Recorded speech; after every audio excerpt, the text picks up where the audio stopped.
हरियाणा विधानसभा चुनाव से आ रही है एक चौंकाने वाली खबर। जी हां, कहा जा रहा है अरविंद केजरीवाल और राहुल गांधी का हरियाणा चुनाव में साथ आना तय हो रहा है। तो ऐसे में इन दोनों का साथ में आना यहां कितना फायदेमंद होगा इन दोनों को और कितना नुकसानदेह, चलिए जानेंगे खबर को विस्तार से। तब तक आप हमारे चैनल टीसी न्यूज चैनल को लाइक एंड सब्सक्राइब करना ना भूलें। हरियाणा विधानसभा चुनाव की तारीख बदल जाने के बाद अब भी 1 महीने का वक्त बचा हुआ है। पहले 1 अक्टूबर को मतदान होना था, अब 5 अक्टूबर को वोटिंग होगी।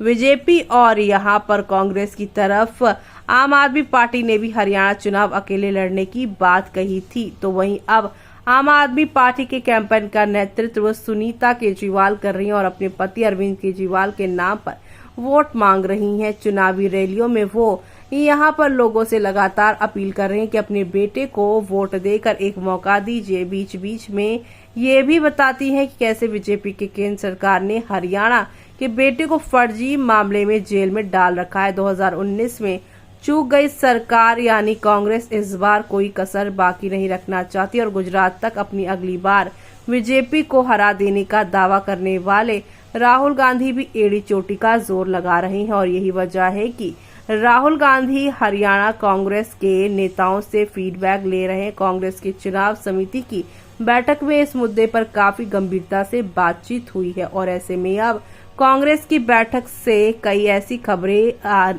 आने के बाद आम आदमी पार्टी की भी प्रतिक्रिया आ गई है। राज्यसभा सांसद संजय सिंह ने अपनी तरफ से राहुल गांधी के प्रस्ताव का स्वागत किया है, लेकिन ये भी कहा है कि हरियाणा में चुनावी गठबंधन को लेकर फाइनल फैसला उनके नेता अरविंद केजरीवाल ही लेंगे। अरविंद केजरीवाल फिलहाल दिल्ली शराब घोटाले में तिहाड़ जेल में बंद है। इन्हें यहाँ पर ईडी जो केस में तो सुप्रीम कोर्ट से जमानत मिल गई है, लेकिन सीबीआई वाले मामले में अभी भी जमानत का इंतजार करें। ध्यान रहे, कांग्रेस और आम आदमी पार्टी के बीच चुनावी जो गठबंधन की बात फिलहाल हरियाणा में जो है हो रही है, यहाँ फिलहाल सिर्फ हरियाणा को लेकर ही हो रही है। तो वहीं दिल्ली को लेकर तो बिल्कुल नहीं। आप नेताओं के दिल्ली विधानसभा चुनाव अकेले लड़ने की घोषणा के बाद कांग्रेस भी अब अकेले ही तैयारी कर रही है और अभी का हाल ये है कि दोनों ही पक्ष अपनी जिद पर अड़े हुए हैं। पंजाब को छोड़कर दिल्ली सहित कई राज्यों में इंडिया ब्लॉक के बैनर तले चुनाव लड़ चुके कांग्रेस और आप के बीच हरियाणा चुनाव में गठबंधन की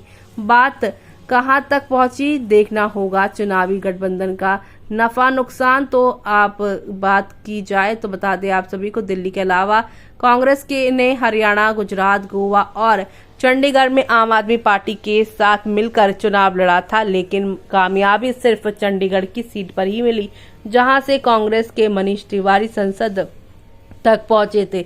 हालांकि आम आदमी पार्टी ने नतीजे आने के बाद कांग्रेस के साथ लोकसभा चुनाव तक ही सीमित बताते हुए गठबंधन तोड़ लिया था। कांग्रेस की केंद्रीय चुनाव समिति की बैठक में राहुल गांधी ने साथी नेताओं से हरियाणा में आम आदमी पार्टी के गठबंधन पर राय जाननी चाहिए और कांग्रेस नेताओं से फीडबैक देने को कहा है। अब तक यही देखने को मिला है कि जहां कहीं भी किसी क्षेत्र दल से कांग्रेस के नए सिरे से गठबंधन की बात शुरू होती है तो पार्टी के स्थायी नेता दीवार बनकर खड़े हो जाते हैं। तो वहीं लोकसभा चुनाव के दौरान पश्चिम बंगाल में तो सबने देखा ही कैसे अधीर रंजन चौधरी किसी भी सूरत में ममता बनर्जी की पार्टी तृणमूल कांग्रेस के साथ गठबंधन के लिए तैयार नहीं हुए और अपनी भी सीट गंवा बैठे। अब तो कांग्रेस भी पैदल यहाँ पर जो है कर दिए गए हैं। और अब आपको बता दें, हरियाणा कांग्रेस की सीनियर नेता कुमारी सैलजा का ताजा विचार तो अभी सामने नहीं आया, लेकिन महीना भर पहले वो किसी भी तरह के चुनावी गठबंधन के पक्ष में नजर नहीं आई। एक इंटरव्यू में कुमारी सैलजा का कहना था कि हरियाणा में कांग्रेस मजबूत खिलाड़ी के रूप में खड़ी है, तो वहीं चुनाव में अकेले दम पर उतरेगी। और थोड़ी पीछे चले तो दिल्ली के मुख्यमंत्री अरविंद केजरीवाल ने भी कहा था कि हरियाणा की 90 सीटों पर आम आदमी पार्टी अकेले ही यहां पर चुनाव लड़ेगी। तो ऐसे में आपका क्या कहना है इस पूरे मामले पर, हमें कमेंट बॉक्स में कमेंट करके बताना बिल्कुल ना भूलें आप।